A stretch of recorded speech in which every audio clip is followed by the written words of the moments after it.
Excusez-moi. Qui a dit d'entrer, là? Ah pardon, je peux repartir. C'est l'heure de l'hebdo, c'est ça? C'est pour ça que vous venez me voir? Ah, comment vous avez deviné? Mon sixième sens, peut-être. Bah dis donc, vous êtes fort, je sais pas comment vous faites. Cette intelligence, ça va. Oui, d'accord. Bon, j'étais en train d'écrire le concept, là. D'accord. C'est un magazine, c'est ça?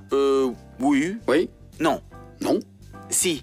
Vous commencez à me taper sur les nerfs, mon vieux. Oh oui, moi aussi, je me supporte plus. Envoyez l'émission. Tout de suite. On va finir par comprendre. Excellente idée, patron. Je sais. Vous avez toujours le bon réflexe, vous. Taisez-vous, lancez.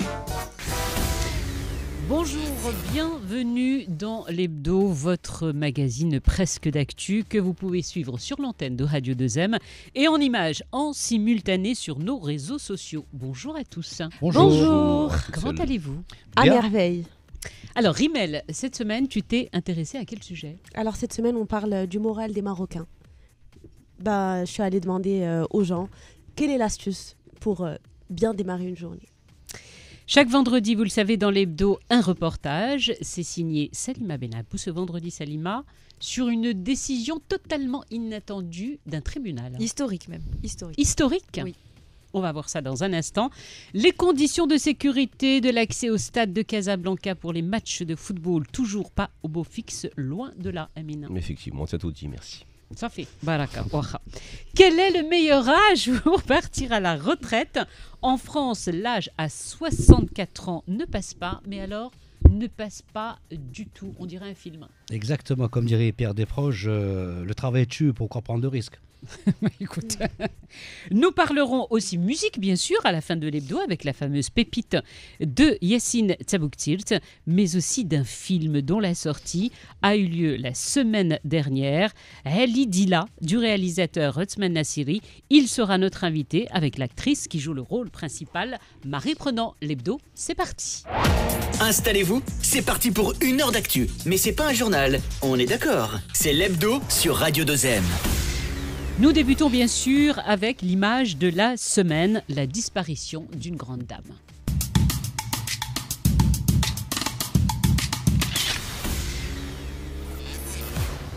الحجة فين وصلنا؟ في ممنوع الدوبلاج ولكن شكون اللي فيها النوبة؟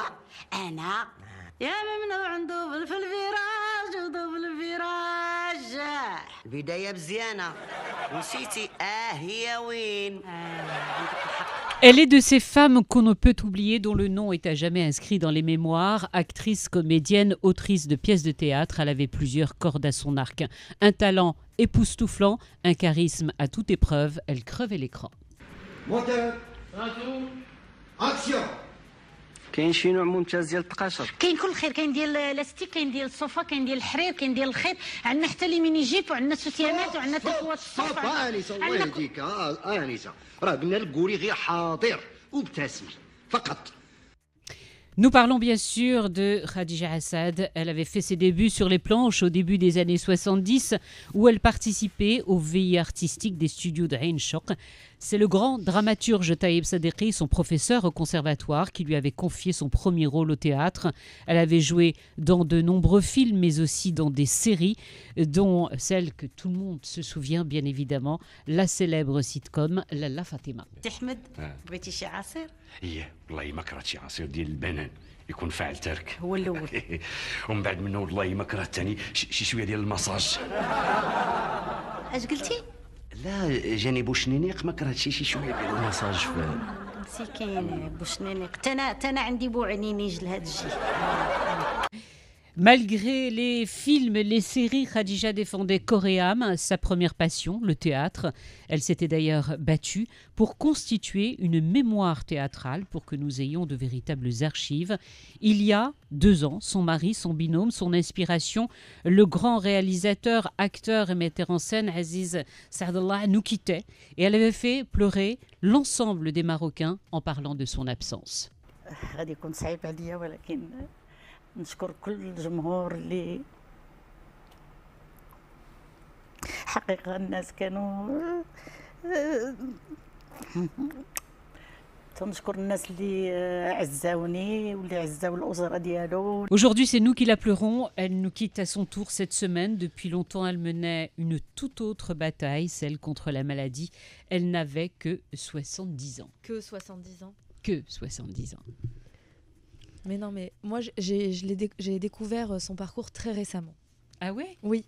Franchement, pour être très honnête avec vous, je la connaissais pas il y a encore 4 ans.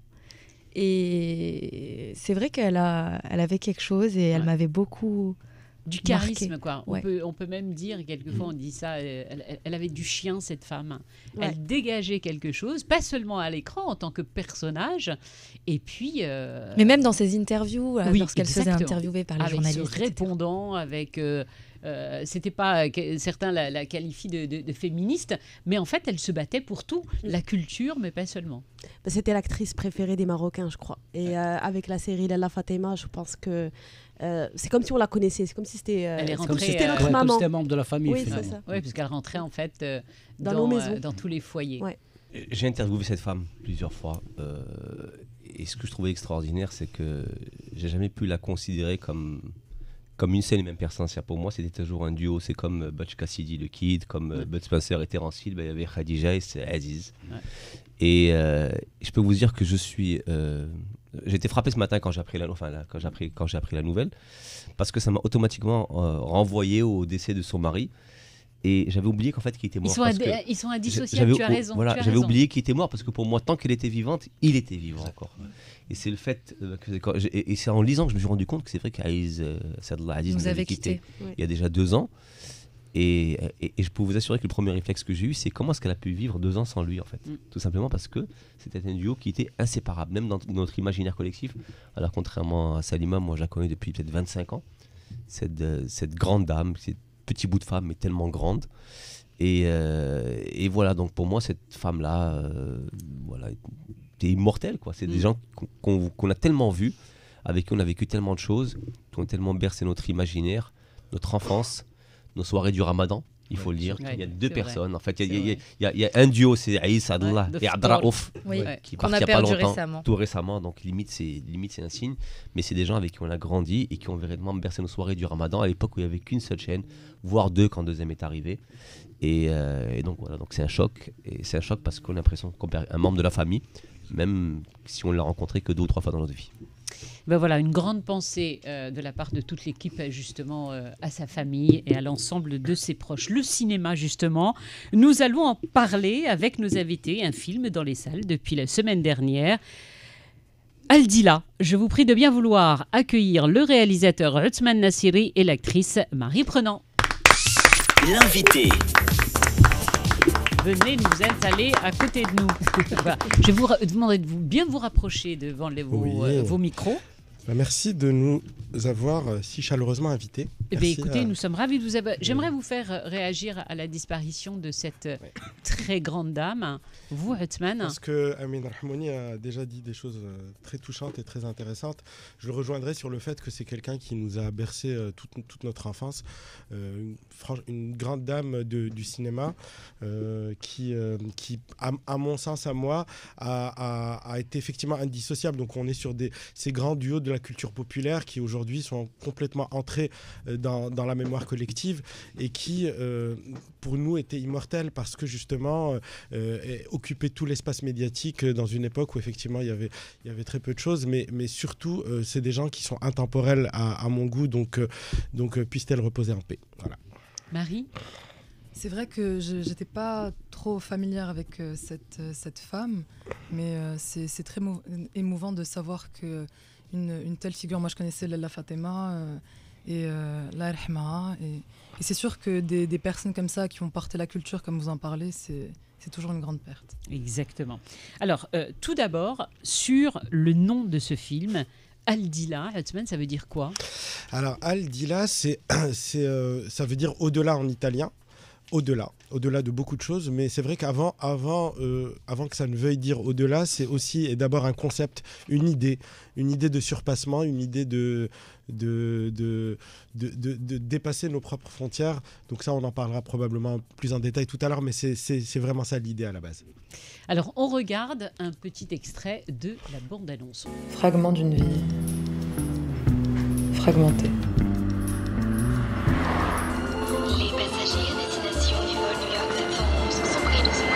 Toi, tu m'as fait perdre 5 ans de ma vie. Écoute, si c'est pour gueuler, ça sert à rien de m'appeler, ok ? C'est quoi le titre du film ? Aldila. faut revenir demain. C'était qu'un jeu d'hasard. Tu es prête? Prête pour quoi? Pour la suite. Al di là del bene più prezioso ci sei tu. Al di là. Ça sonne très très très italien ces petites notes de musique. Alors on a regardé le film et pour moi en tout cas c'est un peu vous lancer un petit peu dans un nouveau genre quand même Husman, parce que j'ai trouvé que c'était un peu audacieux. J'ai trouvé que c'était entre la fiction, le documentaire, et je vais même rajouter un mot, et la littérature. Tout à fait, très bien résumé. Alors c'est très italien parce que, en fait, moi, si vous voulez, j'étais un peu biberonné à ce cinéma italien des années 60 qui, pour moi, est intimement lié à cet esprit d'insouciance. L'insouciance étant ce que je souhaite le plus aux gens que j'aime. Aujourd'hui, on en a plus besoin que jamais. Alors oui, il y a beaucoup de choses, vu que c'est un film sur le surpassement de soi, sur le dépassement de soi, sur l'exploration de soi.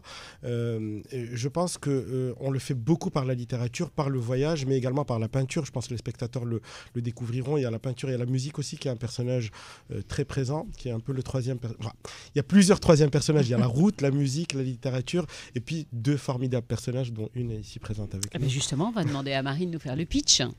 Alors, qu'est-ce que raconte ce film? C'est quoi son histoire? C'est l'histoire de Aïda, du coup le personnage que j'ai eu la chance d'incarner. Et Aïda qui est un peu dans une tourmente. Le film démarre sur son divorce.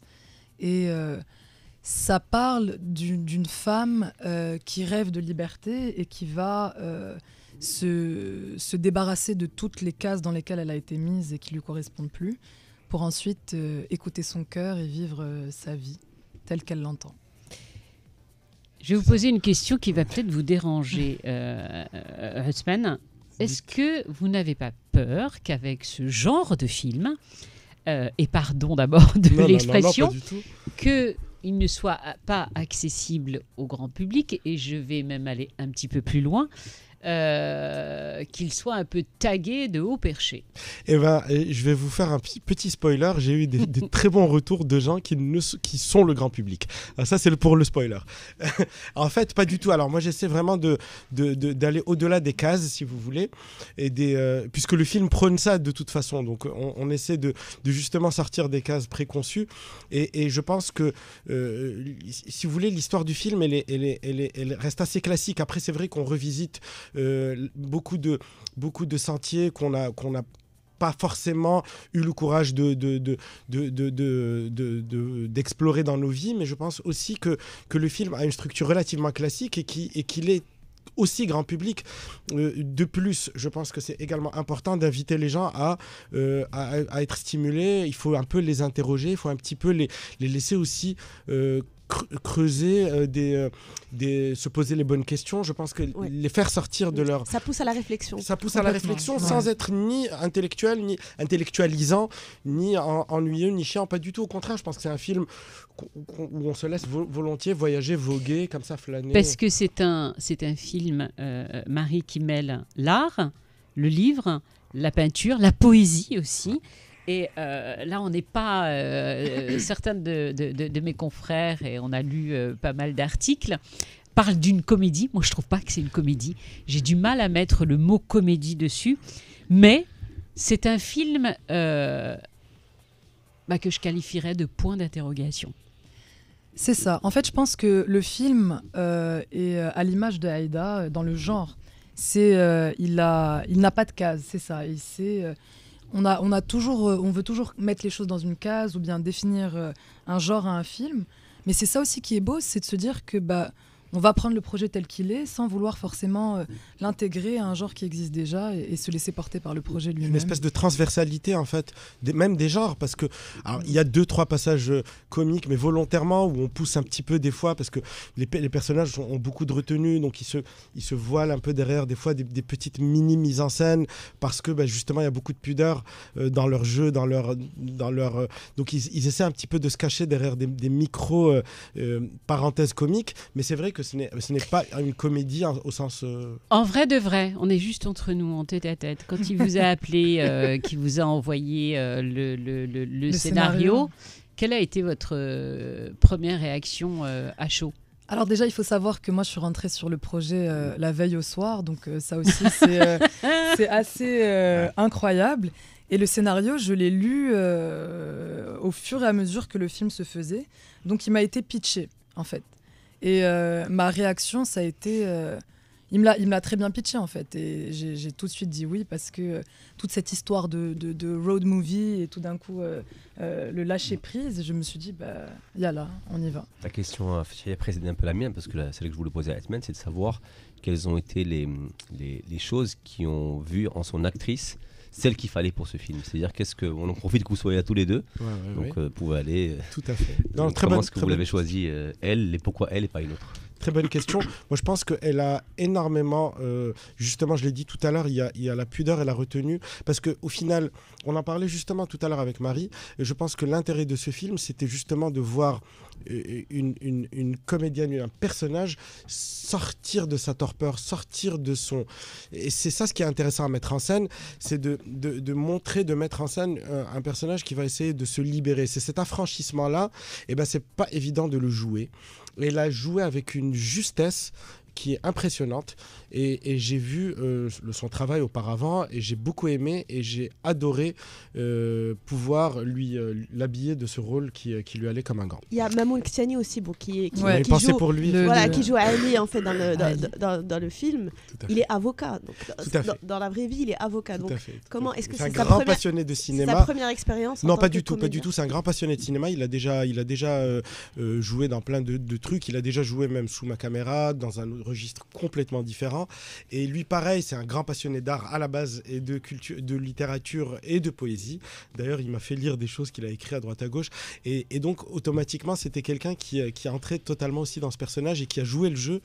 Parce qu'au final, dans ce film-là, en particulier, plus que sur un autre, on a besoin de personnes plus qui adhèrent à l'esprit du film, bien sûr professionnel, c'est hyper important, mais qui adhèrent à l'esprit du film.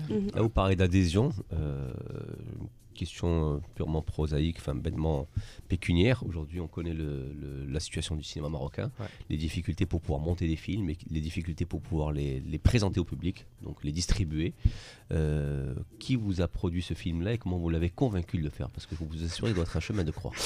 Effectivement, c'était une grosse prise de risque. En fait, il a été produit par ma propre société qui avait un peu de fonds propres, et puis on l'a fait avec un budget qui est ce qu'il est. Il n'est pas énorme, il n'est pas petit, il est juste ce qu'il est. Mais il a été fait effectivement sans aucun soutien institutionnel, on va dire.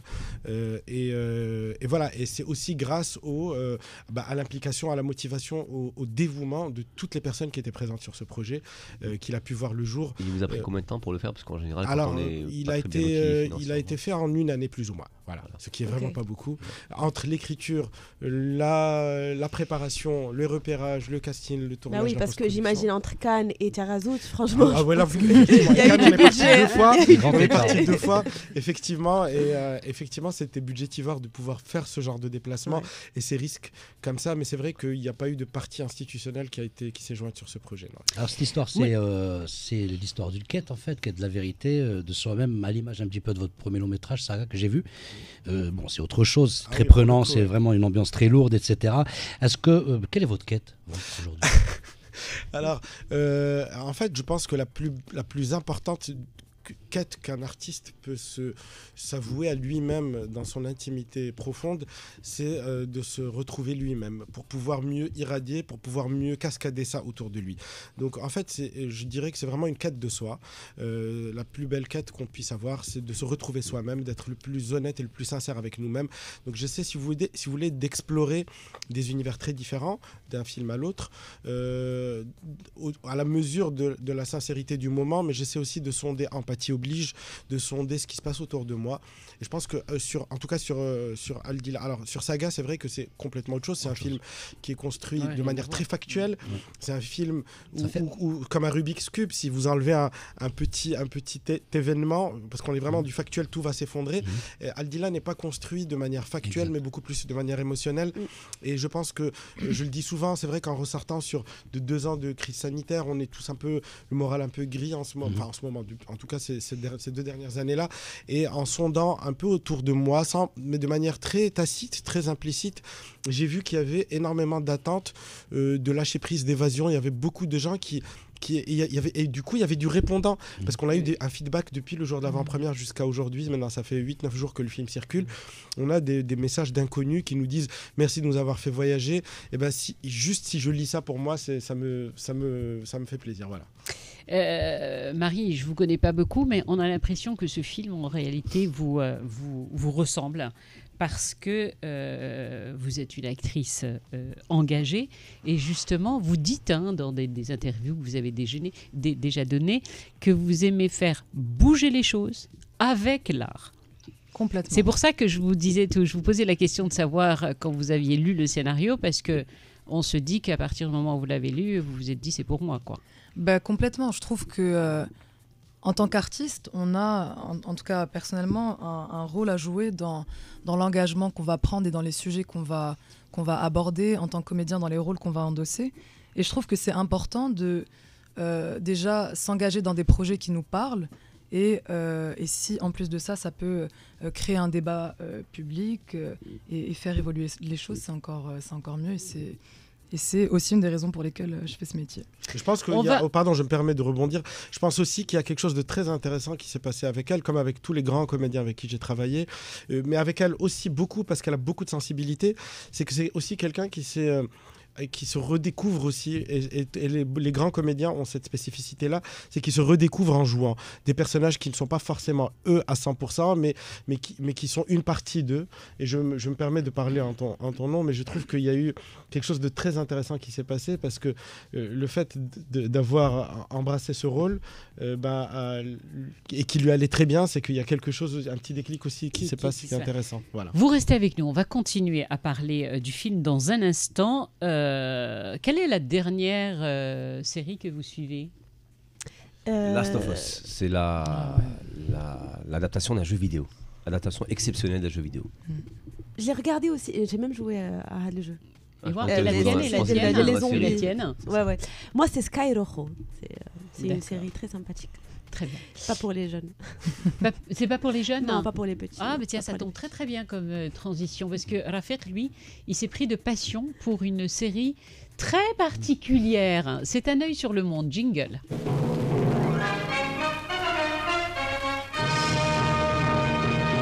Un œil sur le monde. Tu me fais tourner la tête.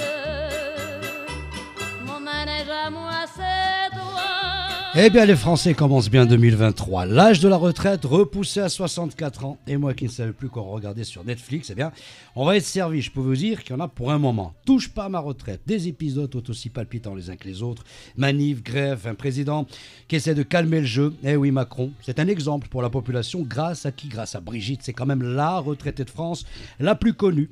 Elle montre aux Français que même après 100 ans, on peut continuer à travailler, avoir une vie glamour, avoir un petit jeune à côté. Le petit Manu qui dit tout et son contraire. En 2017-2019, n'était-il pas contre la retraite à 64 ans? Si, écoutez voir. Franchement, ce serait assez hypocrite de décaler l'âge légal. Je veux dire, quand aujourd'hui, on est peu qualifié, quand on est soi-même en difficulté, qu'on a une carrière fracturée, bon courage déjà pour arriver à 62 ans. C'est ça la réalité de notre pays. Et alors on va dire, non, il faut maintenant aller à 64 ans. Vous savez déjà plus comment faire après 55 ans. Les gens vous disent, les emplois, c'est plus bon pour vous. C'est ça la réalité. C'est le combat qu'on mène. On doit d'abord gagner ce combat avant d'aller expliquer aux gens, mes bons amis, travaillez plus longtemps. C'est le délai légal. Ce serait hypocrite. Et j'invite les gens qui, de manière simpliste, quand j'entends certains qui ne l'ont pas fait quand ils étaient aux affaires, dire c'est ça la solution, d'abord de regarder notre société.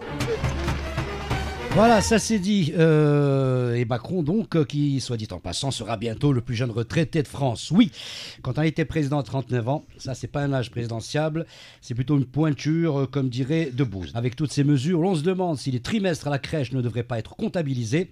Tant qu'à faire, autant commencer tout de suite. Parce que se retirer à 64 ans, c'est comme faire un régime à la retraite pour avoir la forme. Ils sont fous ces Gaulois. Juisons vous-même, à 18 ans, on te demande 5 ans d'expérience, 5 ans, tu es trop vieux pour bosser, 62, tu es trop jeune pour prendre ta retraite, alors on fait quoi?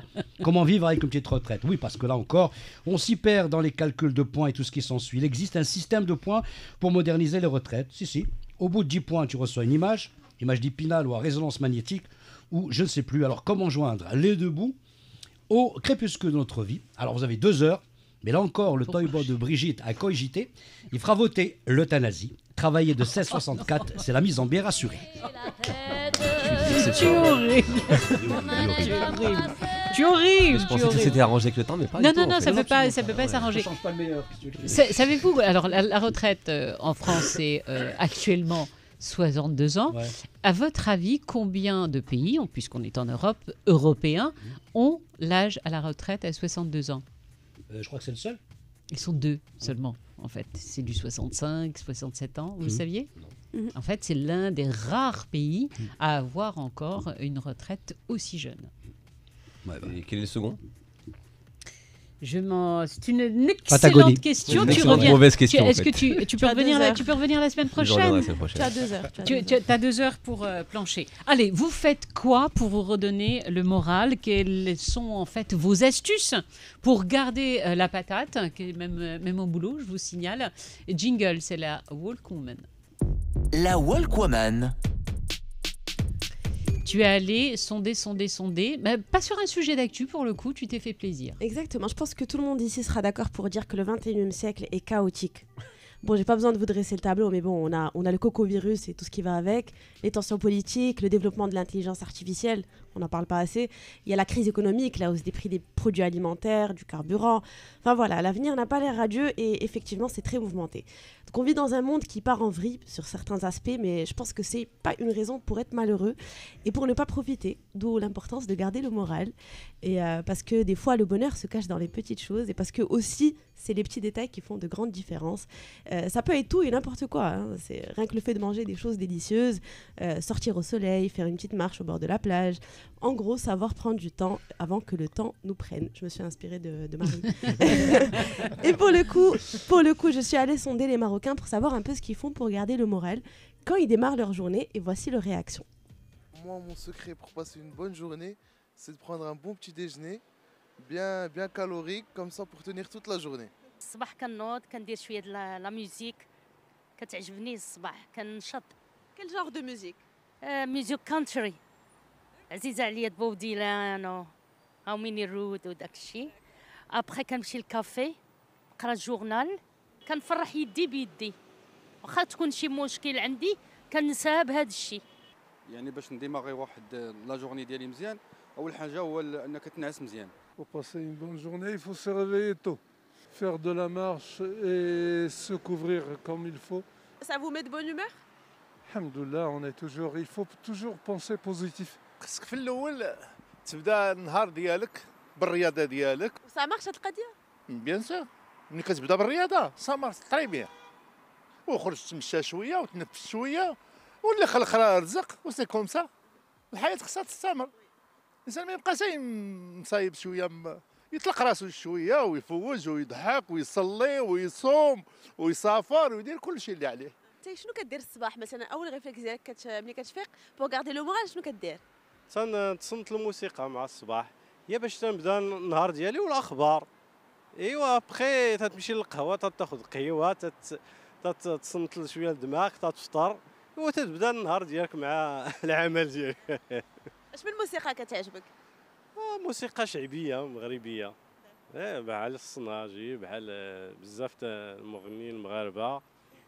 كديماري على الصناجي انت الصباح؟ سبحان الله العظيم واش لقيتيه مراتي ما ديمارش عليه. Éternel pessimiste que je suis.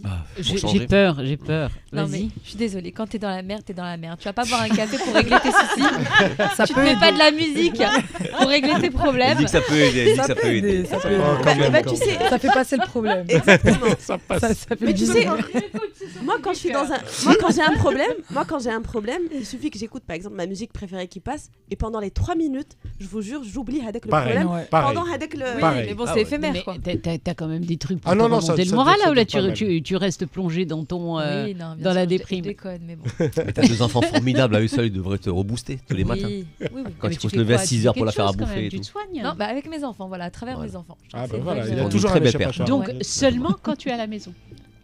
Ou alors en balade quand ils vont à l'école, c'est là où elle est le plus heureuse. À l'école ou quand ils vont en balade. Non, mais les enfants c'est particulier, mais vraiment non. Allez, un petit café c'est bien aussi. Tu vois. Moi, ça remonte à plus loin. Moi, je pense sincèrement pour passer une bonne journée, il faut avoir passé une bonne nuit. Après, comprenez-les comme vous voulez. Mais je pense qu'il faut avoir passé une bonne nuit pour pouvoir passer une bonne journée. C'est quoi votre astuce, Marie? Moi, c'est vrai que le sport, ça me fait du bien. Ouais. Démarrer une bonne journée avec du sport. Ah ouais. Une bonne douche froide aussi quand on est un peu mou et on a des idées un peu. Voilà, on est tassé. Une bonne douche froide, ça remet les 4 degrés là, ouais. Eh ben, moi, je suis pareil. Ouais, une bonne douche froide. Ah ouais. Une douche froide. D'abord, ça te réveille. Ouais. Ça te cingle d'un seul coup, et ben ça met la patate. On en revient au film sur le lâcher prise, sur le fait de franchir ou pas le pas pour un changement de vie. C'est bien. Ça rejoint un sujet, petit peu au final. Oui. Alors, est-ce que vous aimeriez, parce que je vous soupçonne un petit peu de ça, Uthman, que le public à la sortie de votre film s'interrogent et se disent je suis cap ou pas cap? Aïe, enrichir les autoroutes du Maroc. Non, je rigole. Exactement, c'est ça.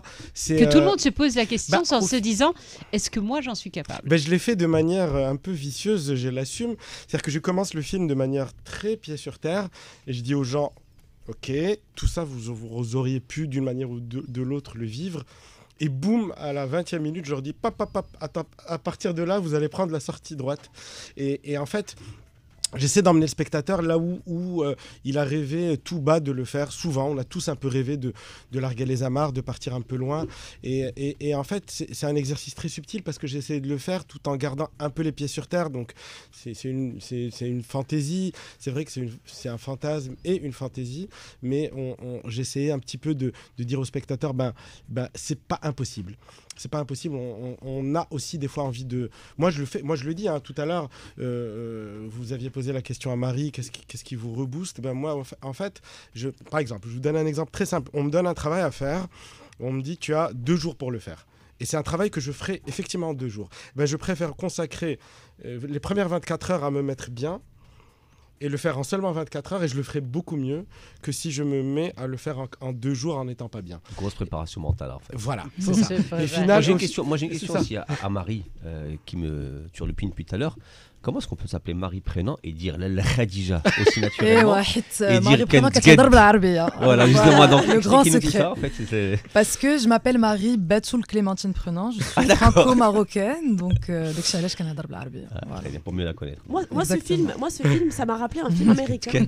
Non, mais c'est vrai. Moi, ce film, ça m'a rappelé un film américain qui s'appelle Before the Sunrise, où une Française et un Américain donc un train à Vienne, et pendant tout le film c'est une conversation entre les deux, donc un dialogue entre 2 personnes qui évoluent, donc Malourt, et le but c'est de savoir comment le dialogue évolue justement. Est-ce que je l'ai pas vu, j'en ai beaucoup entendu parler, mais les cordonniers sont les plus mal chaussés. Je l'ai pas vu. C'est une sorte de, c'est une espèce de road movie. Est-ce que tu t'es inspiré, ou est-ce que ce film ou le style de film t'a inspiré? Le style de film, j'en ai beaucoup entendu parler. Effectivement, j'ai pas eu la chance de le voir, mais un road movie, oui, les road movies, Thelma et Louise par exemple, pour ne citer que ça, ou même des films de Godard, des À bout de souffle, des Pierrot le fou, des choses comme ça, ont effectivement participé à une partie de l'inspiration, parce que moi j'aime bien. En fait, au final, tu dis quoi? C'est juste 2 personnes qui ont décidé de prendre la route pour mieux se connaître. En fait, secrètement, on a tous un peu rêvé de ça. Et c'est vrai que après, c'est pas facile à écrire, je vous le dis, c'est parce que c'est pas évident, parce que la route, ça a beau être grand, ça reste un huis clos. Et d'ailleurs, on a un personnage qui le dit à un moment donné, il lui dit mais pourquoi tu m'as amené ici? Pour plus te perdre, parce qu'au moins ici dans le désert tu as plus où te perdre, parce que voilà, finalement ça reste grand, mais c'est un huis clos, et tous les huis clos sont très difficiles à écrire. C'est un gros challenge parce qu'on n'a pas beaucoup d'éléments avec lesquels jouer. Il fallait construire des dialogues, et c'est vrai que fouiller dans le passé de ces gens-là, ça apporte de l'écriture, ça apporte de la narration, et voilà, ça apporte du relief aussi. Marie, vous avez dit dans une interview que Gad Elmaleh, qui est en tournée d'ailleurs, c'est du délire international. J'ai eu ma place, yes. Ce qui se passe pour la vente de billets, il n'y avait pas de place sur Casablanca. Vous avez dit qu'il a été l'un de vos piliers. Est-ce que c'est vrai, tout d'abord? Et pourquoi? C'est vrai que quand j'étais petite, moi j'ai grandi comme beaucoup de gens de ma génération en regardant les spectacles de Gad Elmaleh, et en fait j'ai eu beaucoup d'admiration pour lui parce que il avait beaucoup de rebonds, et la manière dont il incarnait ses personnages au début de ses spectacles avec la chef de Monsieur Seguin avec Abdelrazak Melhaoui. Enfin,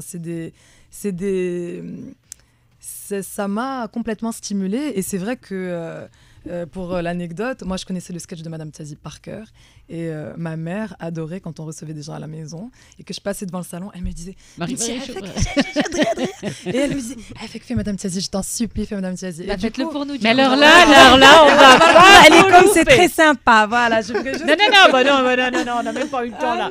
Non, on veut Madame Tiazi. Tant pis pour vous, désolé. Là, elle est comme c'est très sympa. Bonjour à tous, je me présente, Madame Tiazi. Donc, je viens pas pour moi, je viens pour mon fils Karim qui habite à Boston. Alors, expliquez-moi comment ça se passe. Donc, tout ça, ce sont des acteurs. On dirait pas. Voilà. Je fais une petite esquisse. On passe à la fin du sketch. Et quand elle dit, mais surtout qu'il n'oublie pas. Alors, s'il oubliera, je le tue. Qui ramène donc les nénuphars qu'il a ramené mon mari de Taïwan. Qui fêche les nénuphars, les nénuphars. Voilà. Et qu'il écrive avec donc les nénuphars. Welcome at Tiazi House. Là, c'est pas de l'arabe, c'est de l'anglais. Ça veut dire bienvenue, on va s'éclater. Voilà. Je sais où est-ce que je vais la mettre sur le prochain film. Bon, extrait assuré, hein. On va le faire écouter à Gas. Pour le plaisir de maman. Ouais. Non, excellent, je comprends. Je comprends la maman qui devait pousser. Elle me dès poussait. Que les invités. Mais vous le jouiez aussi bien, au-delà de l'intonation, vous le jouiez aussi bien déjà à l'époque? Ah non, mais j'adorais. Donc vous êtes actrice de naissance, quoi. Mais, je pense que c'est ça aussi, c'est ça qui a apporté. Ouais, mais complètement. ça a aidé. C'est vrai qu'elle a un talent comique incroyable. C'est vrai que dans Aldila, on a été beaucoup dans la retenue et tout, mais dès qu'on disait couper, c'était des blagues. Non, mais ça s'apprend pas pour moi être acteur, tu vois. Il y a des techniques qui sont grosse partie. Il faut une bonne base. Il faut avoir heureusement qu'il y a un cours Florent, qu'il y a un cours ceci. Non, mais les cours Florent, tu payes des pépettes. Ils te récupèrent, t'es pas nul déjà, tu vois. Ils viennent se greffer sur une sensibilité. Tu veux que je te repasse ton sketch de la directrice d'agence de Ramadan? Non, alors surtout pas. Surtout pas. En fait, c'est Yassine qui aurait dû être là aujourd'hui. Ah non, surtout pas. Voilà, c'est Yassine qui aurait dû être là. Tu es méchant, Amine, tu es méchant. Allez, on va prendre la direction du tribunal. On va parler de justice. C'est dans le reportage de la semaine. Le reportage de l'hebdo. Le reportage de l'hebdo avec une décision de justice totalement inattendue. Et je dirais plus que ça, Fethia, c'est une décision historique. Elle constitue un pas de géant sur le chemin de l'égalité homme-femme. Début 2022, un père réclame la déchéance de la garde de leur fille contre son ex-conjointe dont il s'est séparé en 2014, donc il y a presque 8 ans. Ils ont une petite fille ensemble. Elle a 8 ans aujourd'hui. Le père a attendu donc qu'elle souffle sa 8e bougie puisque avant cet âge, il n'aurait pas pu faire cette demande. Donc clairement, il souhaite obtenir la garde de sa fille car son ex-femme s'est remariée avec un autre homme, un ressortissant étranger. Mais bon, peu importe qu'il soit étranger ou marocain. Je rappelle le contexte, c'est un sujet qui est fait souvent surface, dont on a parlé plusieurs fois même dans le cadre de l'hebdo. Une femme divorcée qui décide de refaire sa vie en se remariant risque de perdre son droit de garde dès que l'enfant atteint donc l'âge de 7 ans, contrairement au père qui ne perd pas ce droit s'il se remarie. Voilà pourquoi cette décision dont on va parler est historique, parce que pour la première fois, un tribunal marocain a décidé de prendre en compte enfin l'intérêt de l'enfant, d'abord le bien-être de l'enfant.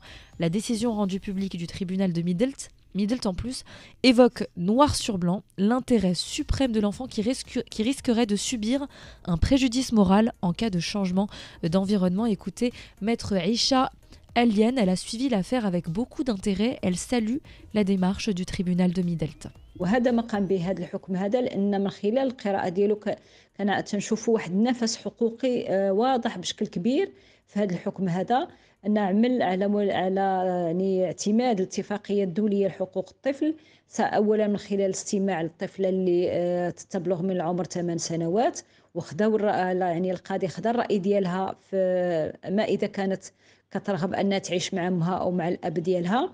كذلك أنه اعتبر المصلحة الفضلى للطفلة في بقائها donc, مع rendez-vous أمها. compte donc je traduis pour les francophones. Maître Aïcha Aliane, elle nous explique que le juge a demandé, donc a appelé la fille, la gamine de 8 ans, lui a demandé si elle préférait vivre avec sa maman ou son papa. Donc le juge a pris en compte l'avis de l'enfant, alors que jusqu'à présent, très souvent... C'est très rarissime ça. Mais ça n'est jamais arrivé. D'habitude, la décision est prise quasi de manière robotisée, juste parce que la femme se remarie. Donc l'enfant, à partir du moment où il est âgé de 7 ans... C'est une grosse bataille qui est menée depuis des années par de très nombreuses associations. Voilà, donc là, les mentalités les droits de la mère bougent même au sein des tribunaux. Donc si d'autres tribunaux suivent l'exemple, on va en voir peut-être dans quelques mois et même dans quelques années. Donc on va avoir un ensemble de décisions qui suivent exactement le même sens. Pourquoi pas donc faire jurisprudence et changer des textes de loi.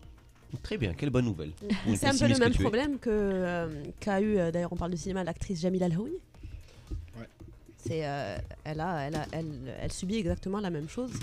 Donc mais c'est en cours. C'est tous les jours, toute l'année, au quotidien, des femmes qui subissent. Il faudrait que cette information soit encore bien davantage plus relayée, que ça se sache, que ça se crie. C'est très bien que tu en aies fait ton sujet parce que très sincèrement, moi, ça m'a échappé. Ouais. Je ne l'ai pas vu cette info.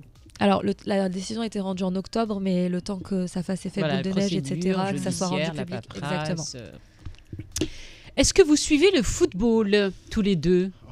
On l'a suivi quand il fallait. Même en dehors de la Coupe du Monde. Est-ce que vous êtes déjà allé voir un match à Casablanca, par exemple ? Jamais. Comment vous avez vécu le match France-Maroc ? Moi, la vérité, j'étais pour le Maroc et j'avais l'impression que c'était mes ancêtres qui étaient en train de se battre dans un ring. C'était particulier. Mais vraiment, j'avais envie que le Maroc gagne parce que la France ont gagné. Avait déjà des étoiles. Vous étiez à ce moment-là au Maroc ou en France ? J'étais au Maroc. Tout comme devant la télé, en train de crier. Il a eu un mot très touchant d'ailleurs. Ah oui, il a plusieurs même. Et vous, Esman ? Alors, un match à Casa, non. Je les vois de l'extérieur quand les gens sortent. J'ai pas encore eu ce plaisir. Il paraît que c'est une expérience exceptionnelle. Un match de derby.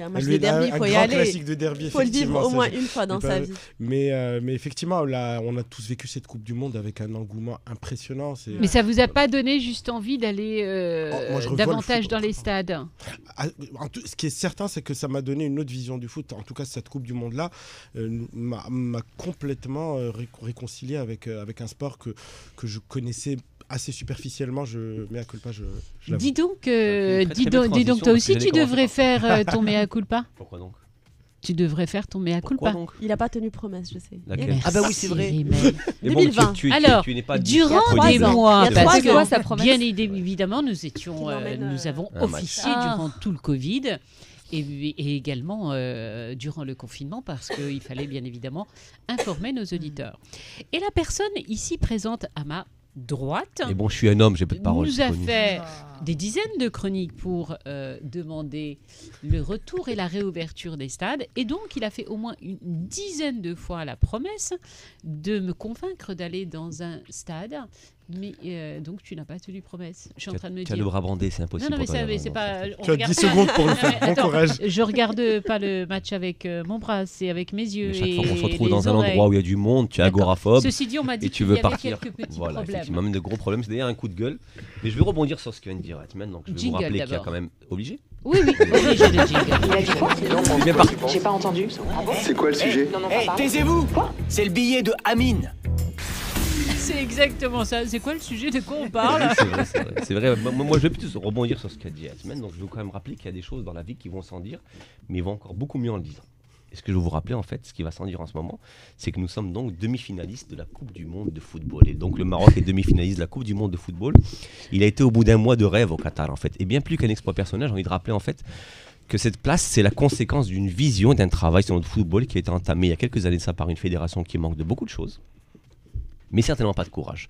Quel courage ? D'abord celui de mettre un grand coup de pied dans une fourmilière qui nous a plongé dans les ténèbres de ce sport 20 ans durant, où trop peu de choses réjouissantes se sont passées depuis notre finale de la CAN 2004, je ne sais pas si vous vous en rappelez, en Tunisie. Mais depuis 5 ans maintenant, on sourit davantage, merci mes lunettes. Depuis 5 ans, je disais donc qu'on a vécu 2 qualifications successives à une Coupe du Monde avant la dernière qui remonte à 98. Depuis 5 ans, on a vécu un quart de finale de CAN au Cameroun, on a vécu une finale de CAN féminine au Maroc, et puis surtout, vécu des clubs qui marchent littéralement sur l'Afrique depuis quelques années. Cette année, en particulier. On a même fait le strike. Le WAC est donc patron de la Champions League africaine. Et Berkane s'est donc mis la coupe de la CAF dans la poche. C'est une première dans notre histoire qui consacre enfin la Botola comme puissance footballistique continentale. Mais, parce que chez nous au Maroc, il y a toujours des mais. Voilà, comme dans toutes les grandes, effectivement, et belles histoires, il y a souvent un vilain petit canard. Mais le problème cette fois-ci, c'est que le canard déboîte sérieusement. Parce qu'avec les résultats que j'ai cités plus haut, c'est pour ça que je les ai égrenés comme ça, l'engouement pour ce foot qui gagne grandit chez nous au Maroc de façon exponentielle, et notamment à Casablanca. Avec lui donc, un public toujours plus grand, plus passionné, plus bruyant, plus dérangeant parfois, mais surtout, et là, il faut le rappeler, un public à gérer et à canaliser. Et c'est une chose que n'arrive définitivement pas à faire la SDL Casa Event, en charge donc depuis des années de tout le volet organisationnel au grand stade Mohamed V à Casablanca. Donc je veux quand même le rappeler que la billetterie est un fiasco sans nom, la sécurité est souvent une blague, même pas drôle, la gestion des flux est un gros mot, et le confort et la propreté une insulte à l'intelligence de l'individu. Donc bref, en un mot comme en mille, l'organisation d'un match de foot à Casa est un échec de fort belle qualité, commis toutes les semaines avec talent et régularité. Je crois que c'est même l'une des choses pour lesquelles j'ai pas envie de t'emmener au stade.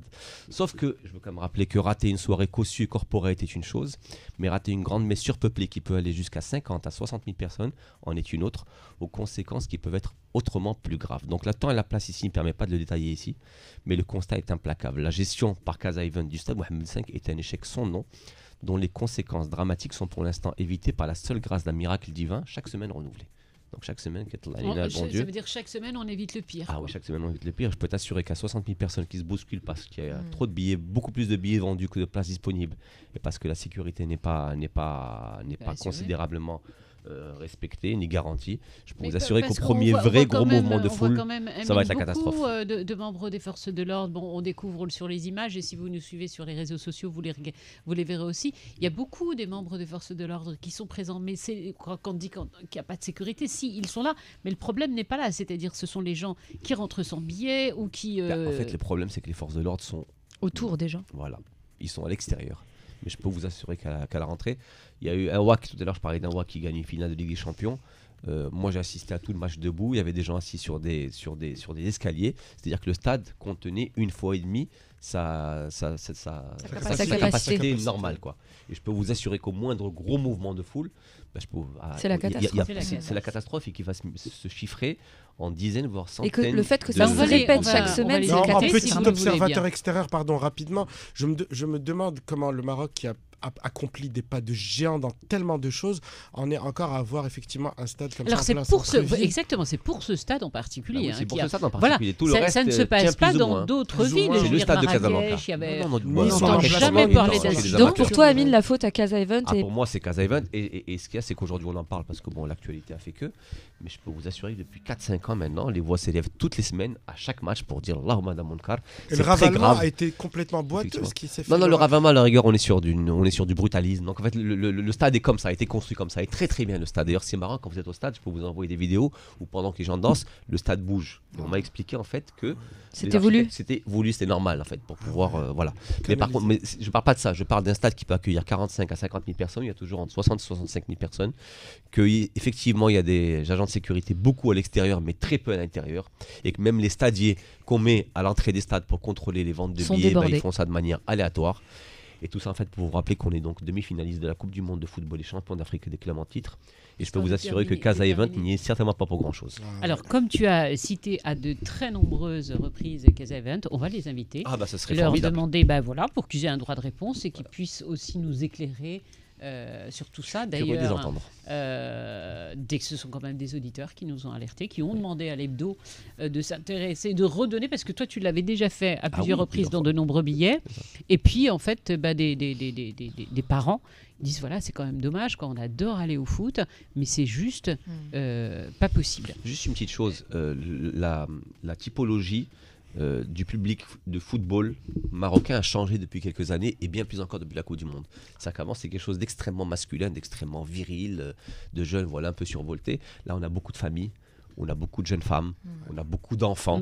Donc ce qui était peut-être acceptable, et encore, je nuance, ce qui aurait pu être acceptable il y a quelques années, en disant, ça reste quelque chose de très testéroné, donc on peut se démerder. Il n'est plus possible aujourd'hui quand vous partez avec vos enfants, quand vous partez avec vos parents, parce qu'on a beaucoup plus de choses à gérer. Et c'est là où aujourd'hui on a besoin d'un endroit sécurisé et un endroit fiable. Chose, encore une fois, je le dis et je le répète, que Casa Event n'arrive pas à mettre en place. Ils sont bienvenus à eux pour nous expliquer. Écoute, on va leur demander, on va les inviter et puis on va voir. Quel est le style musical que vous aimez écouter l'un et l'autre? Marie? Moi, j'aime bien. Dans les styles, je suis très large, honnêtement, mais après, pour les artistes, j'adore Lana Del Rey. Je ne sais pas si. Je suppose que tout le monde connaît. Et voilà, fan. Inconditionnel de Lana Del Rey. C'est marrant parce que ça dépend vraiment des périodes, mais là je suis beaucoup dans une période de musique classique, d'opéra et de musique italienne, mais ça c'est durant l'écriture. Pavarotti. Je suis Pavarotti entre autres, effectivement. Il y a des ténors, il y a des gens formidables qui ont fait des choses. Il y a beaucoup de musique italienne, mais c'est lié à l'écriture du film. Mais sinon ça va du jazz, énormément de jazz, à la musique, j'adore Queen, alors ça c'est mon gros. Voilà. Ma fille aussi. Je suis sûre qu'on l'a dans la machine. J'aime beaucoup. On va oui, Salima. Non. J'allais dire, on va découvrir la pépite de Yacine Taboukti et on revient juste après. Yacine qui pouvait pas être avec nous en studio, mais il nous a montré pas mal de choses. Bien sûr qu'on l'embrasse. La pépite de Yacine. Radio 2M, la pépite de Yacine Taboukti. Madame Laouni, en ce temps froid et pluvieux, quoi de mieux qu'une chanson triste portant en elle le spleen hivernal? Messieurs, dames, je vous présente Libyanka, la nouvelle sensation Afro-Soul. Libyanka est née en 2001 à Bamenda au Cameroun, puis immigra aux États-Unis. Elle participe en 2019 à la 21e édition de The Voice, mais les voies du succès sont impénétrables et la gloire ne fut pas au rendez-vous malgré l'exposition due à sa présence dans la fameuse émission. S'ensuit une relative traversée du désert en dépit d'une multitude de singles comme Woman ou My Place. Le 6 décembre 2022, elle sort le single People et c'est là que la magie d'Internet opéra. Elle passe de 14 000 à 172 000 followers sur Instagram, de 9 000 auditeurs sur Spotify à presque 9 millions d'auditeurs mensuels. Et sa chanson fut utilisée plus d'1 million de fois sur TikTok, tout ça en l'espace d'1 mois. Dans la chanson en question, Libyanka se plaint du manque d'attention et de soutien qu'elle a ressenti alors qu'elle traversait une période compliquée. S'adresse-t-elle à une personne en particulier ou à ses proches, on ne sait pas.